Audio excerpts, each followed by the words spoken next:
जय हिंद, वंदे मातरम। कैसे हैं सब लोग? उम्मीद करता हूँ अच्छे धड़ाधड़ चल रही होगी आपकी तैयारी। कैमरा नहीं आ रहा है, एक सेकेंड। कैमरा ठीक है, धड़ाधड़ चल रही है ना तैयारी।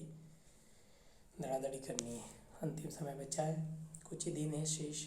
ठीक है, तो आज कल वाले पार्ट से आगे बढ़ेंगे। ठीक है, कल अपन ने बहुत ही अच्छी चीज़ें देखी थी, आज इससे आगे देखेंगे। ठीक है, और उम्मीद करता हूँ बहुत अच्छे होंगे। ठीक है, चैनल को सब्सक्राइब करना चाहें तो कर सकते हैं, लाइक का बटन भी दबा सकते हैं दबाना चाहें तो। ठीक है, कोई फोर्स नहीं है, अपना काम है सेवा करना। ठीक है, तो यहीं से प्रश्न आने वाला है, फिर से बता देता हूँ, इसके बाहर कोई प्रश्न नहीं आएगा। अगेन रिपीट, इसके बाहर अगर प्रश्न नहीं आएगा, यहीं से प्रश्न आने वाला है। ठीक है, मैं फिर से बता रहा हूँ, यहीं से प्रश्न आएगा। तो शुरू करते हैं। ठीक है, डन प्रक्रिया सही था।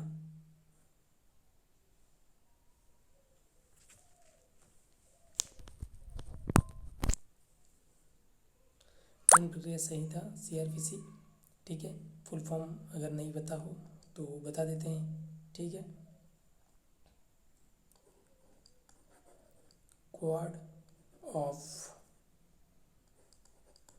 Criminal procedure. ठीक है, code of criminal procedure, done प्रक्रिया संहिता CRPC 1973।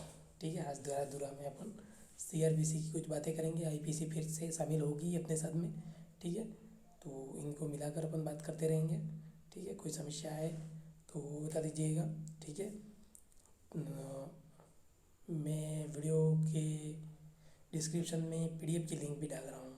ये जो PDF आपको दिख रही है सामने, जो PPT, उसकी डाल दूँगा। ठीक है, और ये मैंने जो है वो अपने राजस्थान पुलिस की वेबसाइट से डाउनलोड की है। ठीक है, तो वहाँ भी मिल जाएगी आपको, अगर आप चाहें तो वहाँ से भी देख सकते हैं। ठीक है, टेलीग्राम पर भी मिल जाएगी, किरण ऑनलाइन स्टडी चल, आप सर्च कर लीजिएगा। ठीक है, शुरू करते हैं यार, टाइम वेस्ट नहीं करते हैं, आपका इंपॉर्टेंट टाइम है। डन प्रक्रिया संहिता CRPC 1973। डन प्रक्रिया संहिता 1973 भारत में आपराधिक कानून के क्रियान्वयन के लिए एक मुख्य कानून है। 1973 में पारित होकर यह कानून 1974 में लागू हुआ था। ठीक है, तो यहाँ पे इम्पोर्टेंट ये है कि ये जो है वो 1973 में तो पारित हुआ, और लागू जो है वो कब किया गया? 1974 में। ये इम्पोर्टेंट है, याद रखिएगा। ठीक है, दंड प्रक्रिया संहिता के अंतर्गत दो प्रक्रिया होती है। ठीक है, ठीक है, दो प्रक्रिया कौन कौन सी होती है जिन्हें पुलिस अपराध के लिए एक तो जांच करने के लिए अपनाती है। एक प्रक्रिया पीड़ित के संबंध में और दूसरी आरोपी के संबंध में। ठीक है, एक तो पीड़ित होता है जो अपना रिपोर्ट देता है, ठीक है, कोई भी समस्या होगी तो उसके संबंध में, तो दूसरी आरोपी के संबंध। तो ये जो प्रक्रिया अपनाई जाती है पुलिस द्वारा, ठीक है, उसी को दंड प्रक्रिया संहिता में बताया गया। दंड प्रक्रिया संहिता CRPC में इन दोनों प्रक्रियाओं का ब्यौरा दिया जाता है। तो ये तो दंड प्रक्रिया संहिता की बात होगी। अब अपन एक वापस आ जाते हैं 376। ठीक है, कल अपन देखा भी था, शायद मैंने आपको बताया भी था। ठीक है, बलात्कार के बारे में दिया गया है 376 में। अब आज अपन इससे आगे बात करते हैं। एक तो यहाँ पे विभिन्न धाराएं दे रखी है। ठीक है, तो उनके बारे में अपन बात करेंगे, सबके बारे में आराम से बात करते हैं। सबसे पहले बात करते हैं अपन 376। 376 में बलात्कार की परिभाषा दे रखी है। ठीक है, इसके बाद में 375 में बलात्कार की परिभाषा दे रखी है। ठीक है, 375 में। फिर 376 की बात करते हैं, बलात्कार धारा 376A में दे रखा है, स्त्री के साथ या उसकी सहमति या सहमति के बिना डरा धमका कर। ठीक है, अगर उसकी सहमति है या नहीं है। अब आप कहेंगे सर सहमति है तो फिर बलात्कार क्यों? आगे बता रहा हूँ। डरा धमका कर या उसके प्रियजनों की मृत्यु या भय दिखाकर, ठीक है, तेरे घर वालों को टपका देंगे अगर तू हमारे साथ में। ठीक है, आप समझ रहे बात को।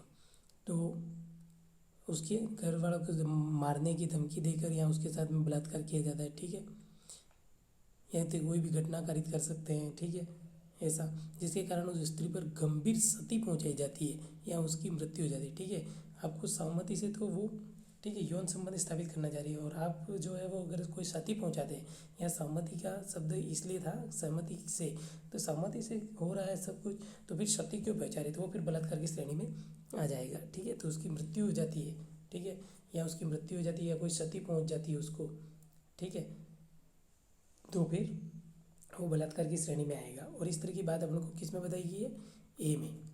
ठीक है, फिर इसके बाद बी क्या कहता है, बी के बारे में बात करते हैं। तो पति द्वारा पत्नी से अलग होने की स्थिति में, ठीक है, दोनों का तलाक हो गया है, ठीक है, और फिर पति जो है वो, अरे मैं तो इसके, ये तो मेरी वैसे पहले पत्नी थी, ठीक है, तो उसके साथ तो मेरा यौन संबंध था ही, तो फिर करते हैं, क्या फ़र्क पड़ रहा है। तो अगर इस तरह से फिर से करता है तो वो बलात्कार की श्रेणी में आएगा। ठीक है, बी में। ठीक है, दोनों अलग हो चुके हैं के बावजूद भी कर रहा है तो, ठीक है, तो बलात्कार की श्रेणी में माना जाएगा। अब 376 ए भी एक और बनाया गया है। ठीक है,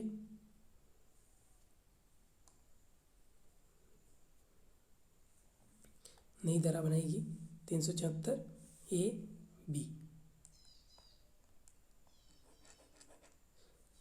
376 ए बी बनाएगी एक नई धारा। तो उसमें क्या बताया गया है कि ए बी में जो बताया गया है कि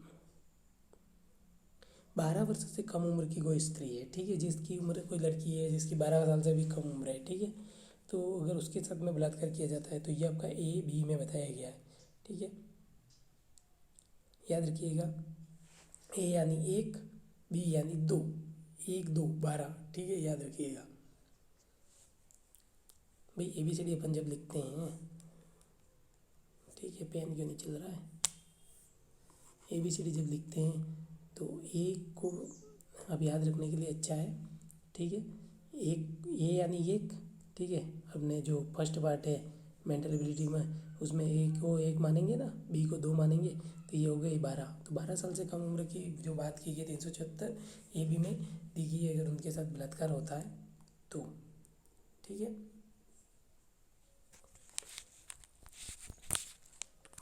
इसके बाद में ए बी हो गए तो अब आएगा सी। तो सी में क्या दे रखा है, किसी अधिकारी, कोई अधिकारी है, ठीक है, कोई लोक सेवक है, ठीक है, जनता की सेवा करने वाला, जेल में है कोई स्त्री, ठीक है, कोई स्त्री जेल में है अभी, ठीक है, कोई सज़ा हो रखी है उसको, तो जेल में है या रिमांड होम में है, किसी अभिरक्षा में है, कि किसी अन्य स्थान पे, या स्त्रियों या बालकों की कोई संस्था है उसमें है, अधीक्षक या प्रबंधक के पास में है।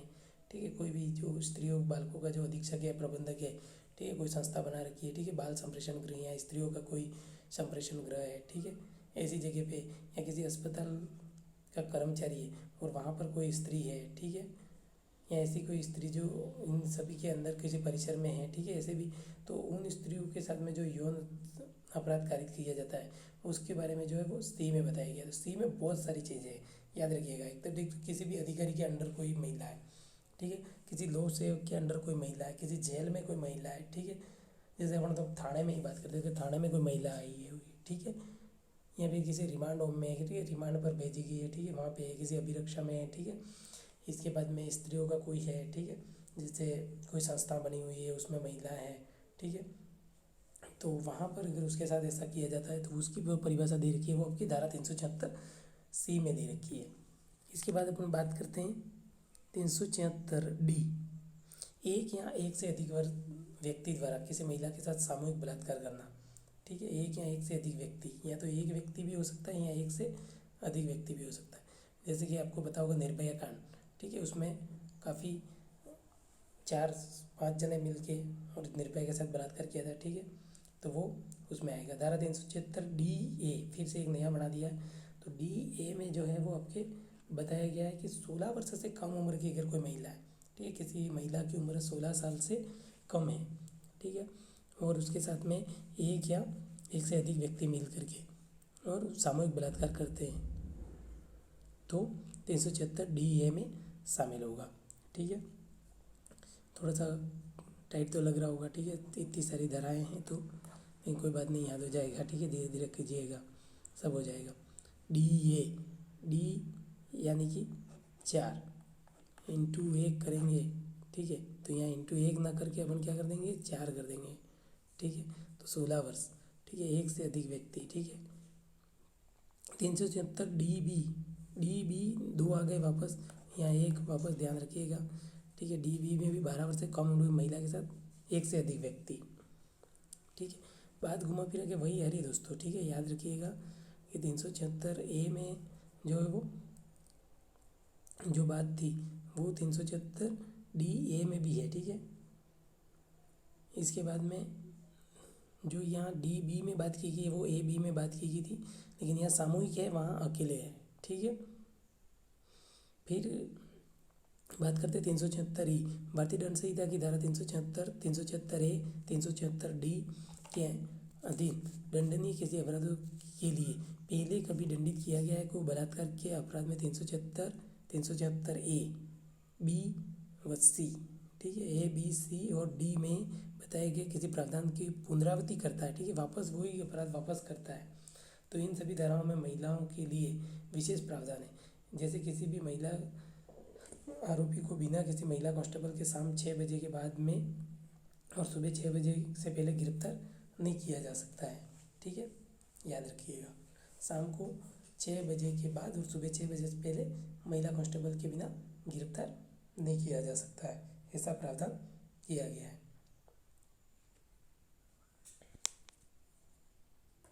अब आता है भारतीय साक्ष्य अधिनियम, ठीक है।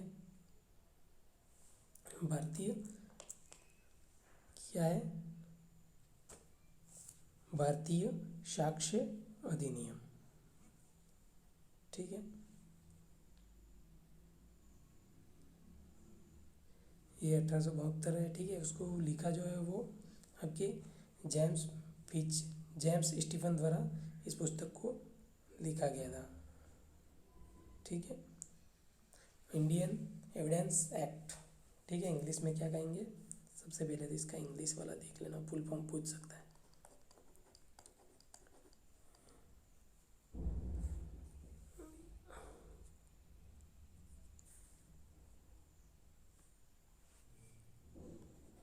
इंडियन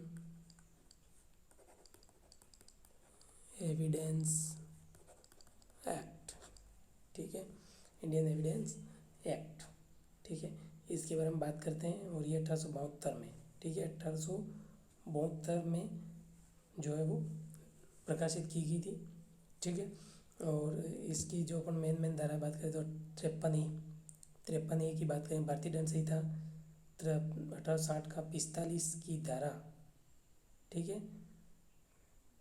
354 354 क 354 ख 354 ग 354 घ 376 376 A 376 A B 376 B 376 C 376 D 376 D A 376 D B 376 ई।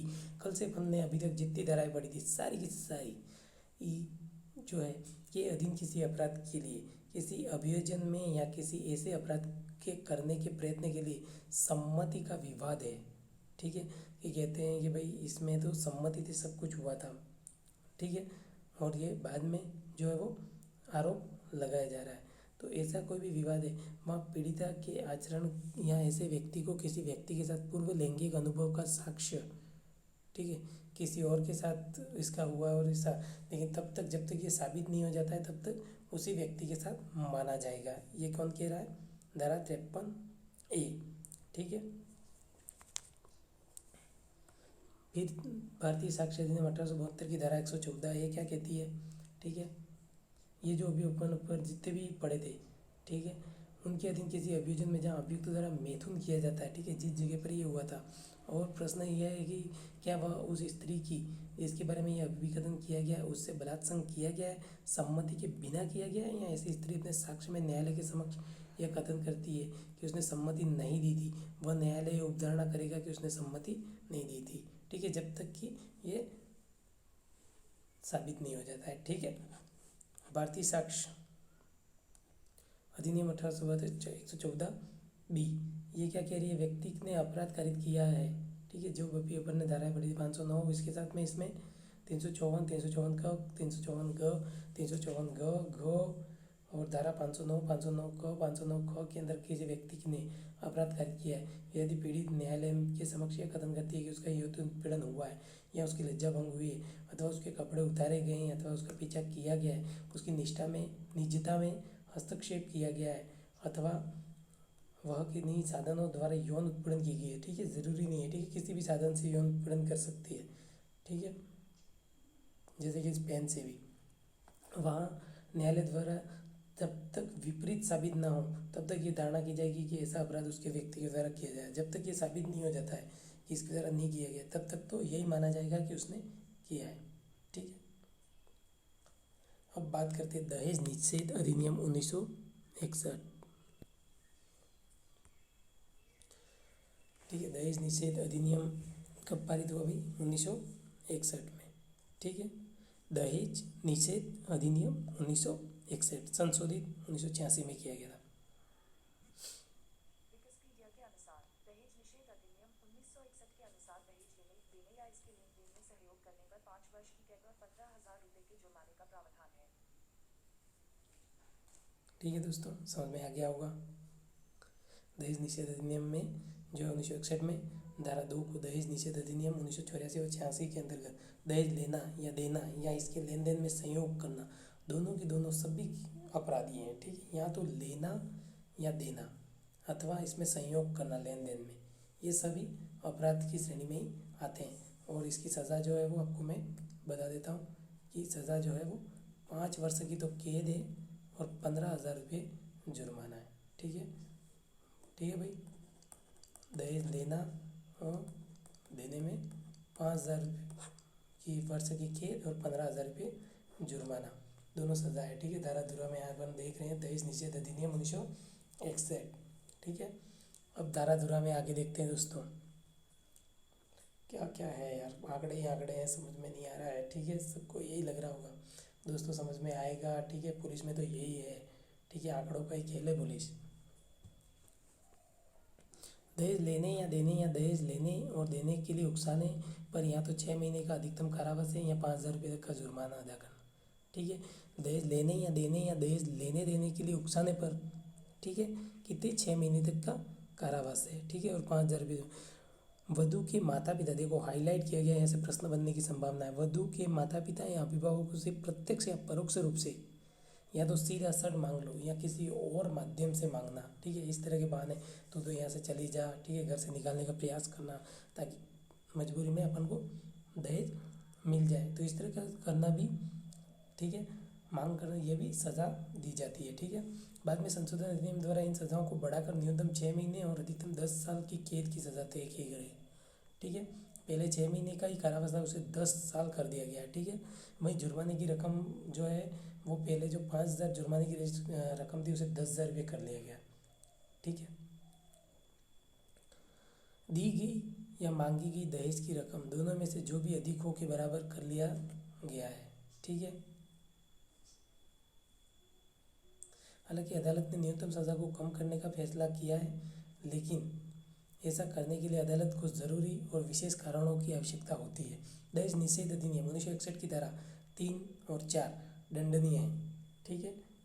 दहेज देना, दहेज लेना, दहेज लेने और देने के लिए उकसाना, वधू के माता पिता या अभिभावकों से सीधे या परोक्ष तौर पर दहेज की मांग करना, ये सारे के सारे जो है वो दहेज निषेध अधिनियम 1961 की धारा 3 और 4 के तहत दंडनीय है, ठीक है। या तो दहेज देते हैं या दहेज लेते हैं, ठीक है, या दहेज लेने देने के लिए उकसाते हैं या वधू की जो माता पिता है उससे सीधे या तो मांग करते हैं या फिर ऐसे प्रयास किया जाता है।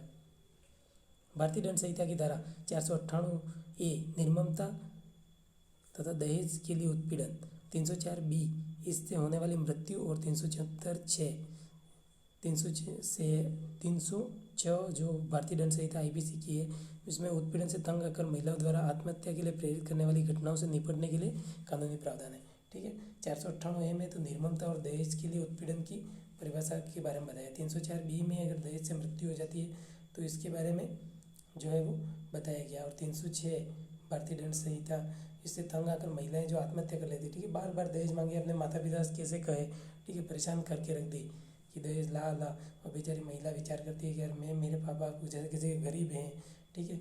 या बार बार अपने माता पिता से, अपने भाइयों से पैसों की मांग करना या किसी ऐसी वस्तु की मांग करना, तो वो परेशान होकर के अगर सुसाइड कर लेती है तो वो 306 IPC के तहत इसका जो कानूनी प्रावधान बताए गए हैं, ठीक है। यदि किसी लड़की की विवाह से 7 साल के भीतर असामान्य परिस्थिति, असामान्य यानी कि जैसे सामान्य परिस्थिति होती है जैसे कि कोई बीमारी से या ऐसे मर जाए तो अलग बात है, बाकी असामान्य तरीके से जैसे मर जाती है, ठीक है, या आत्महत्या कर लेती है, ठीक है, सुसाइड कर लेती है, ठीक है, या फिर उसको जानबूझकर जला दिया केरोसिन डालकर। आपने कई फिल्मों में, क्राइम पेट्रोल में, ETC में देखा ही होगा कि महिलाओं पर केरोसिन डाल के उन्हें जला दिया जाता है। ऐसे कई क्राइम सीन आपने देख रखे होंगे, ठीक है, और नहीं देखे हैं तो पुलिस में आने के बाद आप देख ही लोगे, ठीक है। तो प्रताड़ित किया जाता है तो भारतीय दंड संहिता की धारा 304B के अंतर्गत लड़की के पति और रिश्तेदार को कम से कम 7 वर्ष से आजीवन की सज़ा हो सकती है, ठीक है। धारा 304B के अंतर्गत लड़की के पति और रिश्तेदार उन्हें जो है वो कम से कम 7 साल और आजीवन कारावास की सज़ा का प्रावधान किया गया है, ठीक है। इस अधिनियम के अंतर्गत दहेज, उपहार और स्त्री धन को परिभाषित किया गया है, ठीक है। तो बहुत सारे लोग कहेंगे यार शादी में सब कुछ चीज़ें तो वहाँ पे वैसे भी दी जाती है, ठीक है, थालियाँ दी जाती है, कटोरियाँ दी जाती है, कूलर दिए जाते हैं, ठीक है, पंखे, वॉशिंग मशीन, तो उसको दहेज की श्रेणी में नहीं माना जाता है, ठीक है। दहेज क्या है इसके बारे में अपन बात करते हैं। दहेज प्रत्यक्ष या परोक्ष तौर पर दी गई कोई संपत्ति या मूल्यवान प्रतिभूति होती है, सुरक्षा या उसे देने की सहमति, ठीक है। जैसे विवाह के एक पक्ष के द्वारा विवाह के दूसरे पक्ष को, ठीक है, एक पक्ष दूसरे पक्ष को देता है। विवाह के किसी पक्ष के अभिभावकों द्वारा कोई वस्तु दी जाती है, ठीक है, या कोई संपत्ति दी जाती है। किसी के विवाह के किसी पक्ष के किसी व्यक्ति के द्वारा किसी अन्य व्यक्ति को, ठीक है, जैसे गाड़ी की मांग करना, मेरे को तो फॉर्च्यूनर चाहिए, ठीक है, तेरी थोड़ी से तो ही शादी करेंगे, मेरे बच्चे की शादी। आपने फिल्मों में देखा होगा ये दहेज किस तरह से मांगा जाता है, ठीक है, ये प्लॉट तेरे नाम करा दूंगा। शादी के वक्त या उससे पहले या उसके बाद कभी भी जो उपरोक्त पक्षों से संबंधित हो, जिसमें मेहर, जैसे ठीक है मुस्लिम पर्सनल लॉ जो कानून शरीयत है उसमें एक मेहर की राशि दी जाती है, ठीक है, तो उसको इसमें शामिल नहीं किया जाता है, ठीक है, वो दहेज नहीं है, ठीक है। तो अपन बात कर रहे थे कि दहेज की 3 स्थितियाँ, या तो विवाह से पूर्व लिया जाता है, या विवाह के अवसर पर लिया जाएगा, या विवाह के बाद लिया जाएगा। 3 परिस्थितियों में दहेज दिया जाता है, या तो विवाह से पूर्व, विवाह के अवसर पर, या विवाह के बाद, ठीक है। और कोई भी मूल्यवान संपत्ति होगी उसी को दहेज में माना जाएगा, ठीक है। जैसे कि इसके अलावा देखिए, मैं आप अभी क्लियर हो जाएगा, ठीक है, देखते हैं स्त्री धन क्या होता है। देखिए मैं बता देता हूँ, शादी के वक्त जो उपहार और जेवर लड़की को दिए जाते हैं, ठीक है, कोई जेवर कानों के हैं, हाथों के हैं, ठीक है, नाक में ETC पहन के आती है, ठीक है, तो सोने चांदी जो किसी के भी हो सकते हैं, तो वो तो सारे जो है वो सब स्त्री धन कहलाते हैं, ठीक है। इसके अलावा जो लड़की है और लड़की दोनों के कॉमन उपयोग में आने वाले सामान, जैसे फर्नीचर का कोई सामान है, ठीक है, बेड, जैसे बेड दिया जाता है, ठीक है, TV दी जाती है, तो आदि तो जो है वो फ्रीज वगैरह ETC ये तो सब स्त्री धन में आते हैं, ठीक है। तो स्त्री धन की परिभाषा अगर पूछी जाती है तो आपको याद रखनी है कि शादी के वक्त जो उपहार जेवर लड़की को दिए जाते हैं वे सब स्त्री धन कहलाते हैं, ठीक है। और उदाहरण के लिए तो जैसे फर्नीचर, TV आदि, ठीक है, इसमें आ गए, और जो लड़के लड़की दोनों कॉमन में उपयोग में आते हैं। उपहार, लड़की शादी में जो सामान अपने साथ लेकर आती है या उसके पति को या उसके पति के रिश्तेदारों को दिए जाने वाले उपहार, जैसे अपन कोई गिफ्ट वगैरह देते हैं, ठीक है, तो वो सारे उपहार में आ जाएंगे, ठीक है। अब अधिनियम से जुड़े दहेज कुछ धाराएं। अब इसके अलावा जो भी मांग की जाएगी ना, ये स्त्री धन और उपहार, वो सारा का सारा दहेज है। अब आप समझ लीजिए दहेज क्या है, ठीक है भाई। अधिनियम से जुड़ी प्रमुख धाराएं। धारा 2, दहेज का मतलब है कोई संपत्ति या बहुमूल्य प्रतिभूति देना या देने के लिए प्रत्यक्ष या परोक्ष रूप से, ठीक है। इस पर अपन यार डिटेल में बात कर सकते हैं, लेकिन अपने पास टाइम कम है, ठीक है, अंतिम समय की तैयारी करने, आपका समय भी मुझे नहीं बिगाड़ना है। तो धारा 2 क्या कहता है, दहेज का क्या मतलब है, कोई संपत्ति या बहुमूल्य प्रतिभूति देना या देने के लिए प्रत्यक्ष या परोक्ष रूप से, ठीक है। 3 धारा कहती है दहेज लेने या देने का अपराध, ठीक है, ये दहेज अधिनियम 1961 के तहत अपन पढ़ रहे हैं, धारा है, ठीक है भाई। दहेज लेने या देने का अपराध। धारा 4, दहेज की मांग के लिए जुर्माना बताया गया है। 4A में किसी भी व्यक्ति द्वारा प्रकाशन या मीडिया के माध्यम से पुत्र पुत्री के शादी के एवज में व्यवसाय या संपत्ति या हिस्से का कोई प्रावधान, ठीक है, मैं तेरी लड़की या लड़के से शादी कर रहा है, लेकिन मेरे को तेरी प्रॉपर्टी में, तेरे बिजनेस में इतना हिस्सा चाहिए, ठीक है, या उसका प्रकाशन करना मीडिया में कि मैंने मेरी बेटी की शादी करने के बाद ये चीज़ें दी हैं, उसको मीडिया में बताना, ठीक है, या उसका प्रकाशन करना अखबार में कि मेरी सुश्री को की शादी श्री श्री से करने पर, ठीक है, और ये श्रीमती बनने पर मेरे व्यवसाय, मेरी ये रिलायंस, कोई भी इंडस्ट्री, सॉरी नाम नहीं लेना चाहिए, तो उस इंडस्ट्री में इतना हिस्सा श्रीमान का होता है, ठीक है, इस तरह का कोई प्रकाशन करवाया जाता है। ठीक है, तो धारा 6, कोई दहेज विवाहिता के अतिरिक्त अन्य किसी व्यक्ति द्वारा धारण किया जाता है। ठीक है, कोई दहेज विवाहिता जो है उसके अलावा जो कोई धारण किया जाता है। ठीक है, कोई जैसे विवाहिता के लिए तो कानों वाले मंगाए ही हैं, साथ में सास के लिए, ननद के लिए, उनके लिए भी मंगा रहे हैं, तो वो गलत है। ठीक है, तो वो धारा में धारा 8A, घटना के 1 वर्ष के अंदर शिकायत। ठीक है, 8A, तो क्या परिस्थिति बनेगी इसके बारे में धारा 8A में बताया गया, जबकि धारा 8B में दहेज के निषेध के लिए जो पदाधिकारियों की नियुक्ति की जाती है उनके बारे में बताया गया है। ठीक है भाई, 2009 की में राष्ट्रीय महिला आयोग ने इस अधिनियम में कुछ परिवर्तन प्रस्तावित किए गए थे, जिनके अनुसार घरेलू हिंसा अधिनियम 2005 के लिए नियुक्त किए गए सुरक्षा अधिकारियों को दहेज सुरक्षा अधिकारियों के दायित्वों को भी निभाने के लिए अधिकृत किया गया। ठीक है, जो घरेलू हिंसा अधिनियम 2005 है, ठीक है, यहाँ से प्रश्न पूछा जा सकता है घरेलू हिंसा अधिनियम कब बना, 2005 में। तो 2009 में राष्ट्रीय महिला आयोग ने इस अधिनियम में कुछ परिवर्तन किए थे, और ये जो घरेलू हिंसा अधिनियम में जो अधिकारी थे वो दहेज सुरक्षा अधिनियम के दायित्व भी निभाएंगे। महिला जहाँ कहीं भी स्थायी या अस्थायी तौर पर रह रही है वहीं से दहेज की शिकायत कर सकती है। ठीक है, अब एक इम्पोर्टेंट आता है। ठीक है, स्त्री अशिष्ट रूप प्रतिषेध अधिनियम 1986। ठीक है, स्त्री अशिष्ट रूप प्रतिषेध अधिनियम, ठीक है,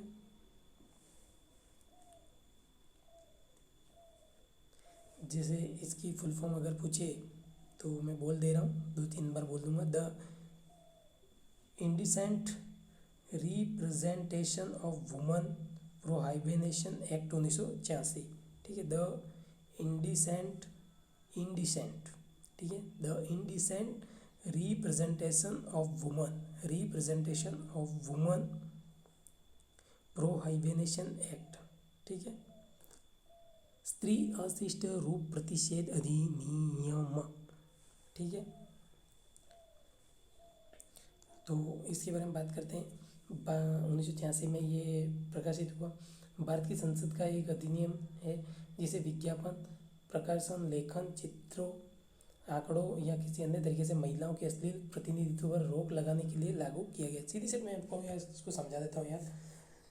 जैसे कोई महिला का पोस्टर लगा दिया, ठीक है, और उसमें उसके अंगों के बारे में कोई चित्रण करना, ठीक है, या उसके बारे में कोई कार्टून बना के लिखना, ठीक है, जिससे उसकी इज्जत खराब हो रही हो, ठीक है, या ये पता चले यार इससे उसकी लज्जा भंग हो रही है, तो इसके बारे में इस अधिनियम में किसी स्त्री के अशिष्ट चित्रण को इस प्रकार परिभाषित किया गया है, किसी स्त्री का ऐसा चित्रण जिससे उसकी लज्जा भंग हो सकती है, ठीक है यार, उससे उसकी लज्जा भंग हो, जनसाधारण के नैतिक चरित्र पर प्रतिकूल प्रभाव, या उसको देखने पर जैसे कि जनसाधारण यानी कि बच्चे अगर कोई नग्न तस्वीर छाप रखी है और चौराहे पे टांग रखी है तो बच्चे देखेंगे कैसा प्रभाव पड़ेगा, आप कुछ सोच सकते हो। ठीक है, तो आपको तो मज़ा आ रहा होगा, ठीक है, लड़कों को तो मज़ा आता है यार, मज़े की बात नहीं है। ठीक है, जैसे आप जैसे ही पुलिस में आओगे आपको पता चलेगा यार किसी महिला पर क्या बीतती है जब उसकी इज्जत के साथ खिलवाड़ होती है। ठीक है, किसी महिला की आकृति, उसके शरीर या रूप या शरीर या अथवा उसके किसी भाग का इस प्रकार वर्णन या चित्रण करना जिससे उसका नैतिक चरित्र कलंकित हो, जिससे दुराचार, भ्रष्टाचार या लोग अप्रदूषण अथवा नैतिकता की हानि होने की संभावना हो। ठीक है, ऐसा कोई भाग जैसे चित्र बनाना, ठीक है, उसके किसी अंग का या इस तरह से कोई टांगना, ठीक है, तो अश्लील चित्रण की परिविधि में आएगा। ऐसा करना महिलाओं की स्त्री अशिष्ट रूपण प्रतिषेध अधिनियम 1986 के अंतर्गत आता है। ठीक है, स्त्री अशिष्ट रूपण प्रतिषेध अधिनियम 1986 के अधीन आएगा, जिसके लिए अधिनियम के अंतर्गत निम्न दंडात्मक प्रावधान किए गए। प्रथम बार अगर ये किया जाता है तो 2 वर्ष तक की अवधि का कारावास है, ठीक है, और 2000 रुपये जुर्माना पहली बार अगर ऐसा किया जाए, और ऐसा अपराध अगर फिर से किया जाता है, ठीक है, फिर भी नहीं सुधरे और दोबारा फिर से ऐसा ही काम कर ले तो 6 माह से 5 साल तक की जेल और 10,000 रुपये से 1 लाख तक का जुर्माना किया जा सकता है। ठीक है, किसी महिला का ऐसा फोटो छापना, ठीक है, वीडियो भी बड़ा भी हो सकता है। ठीक है, इसके खिलाफ किसी भी व्यक्ति द्वारा निम्नलिखित जगहों पर शिकायत की जा सकती है। महिला शिकायत कहाँ करे, तो इसकी शिकायत वहाँ की जाए। नज़दीकी पुलिस स्टेशन पे आके कर सकती है, जिला न्यायालय में कर सकती है। उप निदेशक महिला एवं बाल विकास जो बैठता है, ठीक है, महिला एवं बाल विकास के लिए जो उप निदेशक बैठता है उस कार्यालय में जाके उससे भी कर सकती है। जिले के जो न्यायालय हैं उनसे कर सकती है। नज़दीकी जो पुलिस स्टेशन है वहाँ कर सकती है। तहसील में जो राज्य विधिक सेवा प्राधिकरण जो बने हुए हैं तहसील स्तर पर, वहाँ जाकर निःशुल्क में परामर्श ले सकती है, ठीक है, और वहीं शिकायत भी दर्ज करा सकती है। तो उपरोक्त में से किसी से भी स्वयं के माता पिता या अन्य रिश्तेदार या सरकार द्वारा मान्य कोई समाज सेवी संस्था के माध्यम से भी शिकायत करें, ठीक है। भाई खुद नहीं जा पा रही है तो अपने माता पिता को भेज सकती है, अपने किसी रिश्तेदार को भेज सकती है, ठीक है। और साथ ही साथ सरकार से कोई मान्यता प्राप्त समाज सेवी है, ठीक है, तो उस समाज सेवी जैसे कोई NGO वगैरह है, ठीक है, मुस्कान संस्थान हो गए, तो इस तरह की कोई संस्था है उसके माध्यम से भी कर सकती है। यहाँ कोई टोल फ्री नंबर दे, अपने टोल फ्री नंबर होता है जिस पे महिला उत्पीड़न से संबंधित तो सारे टोल फ्री नंबर जारी किए गए, तो उन टोल फ्री नंबर्स पर भी इसकी शिकायत कर सकती है, ठीक है दोस्तों।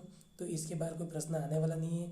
आगे के पार्ट जो मात्र 27 पेज हैं, ठीक है, अपन लगभग अपन ने 6 पेज के आसपास तो कर लिए हैं, ठीक है, तो जल्दी अपन पूरे कर लेंगे, ठीक है, टेंशन लेने की ज़रूरत नहीं है। अपन कौन से पेज तक आ गए, एक सेकंड देख लेते हैं। पेज नंबर 8 तक आ गए हैं, ठीक है, कल 8 आधा हो गया, तो जल्दी पूरी कर लेंगे, आपके कोर्स में पूरा करा दूंगा, बस विश्वास रखिए। और इसके बाहर कोई आने वाला नहीं है। 27 पेज पढ़ लिए ना, तो दोस्तों 10 प्रश्न बिल्कुल तब तैयार हो जाएगा, धारा धूरा कंप्लीट हो जाएगा, धारा धूरा, ठीक है। फायर कर दोगे तुम जाके, ठीक है, पुलिस में आने के बाद फायर करने का मौका मिलेगा तुम्हारे को, ठीक है। तो मिलते हैं अगले वीडियो में, ठीक है। Thank you very much. और 5500 तक तो पहुँचा ही देना जिनका सिलेक्शन होना है, बाकी सब मत पहुँचाना, ठीक है। 5500 एक बजे तक नहीं पहुँचना चाहिए, सिर्फ 5500 तक ये वीडियो पहुँचाना है आपको, ठीक है। आपका काम है ये 5500 लोगों तक पहुँचाना, इससे ज़्यादा तक मत पहुँचाना, ठीक है। जिनका सिलेक्शन होना है उन्हीं को दिखाना है अपन को, ठीक है। पुलिस में आएंगे तो उनके काम भी आएगा ये, ठीक है। Thank you very much. जय हिंद, वंदे मातरम।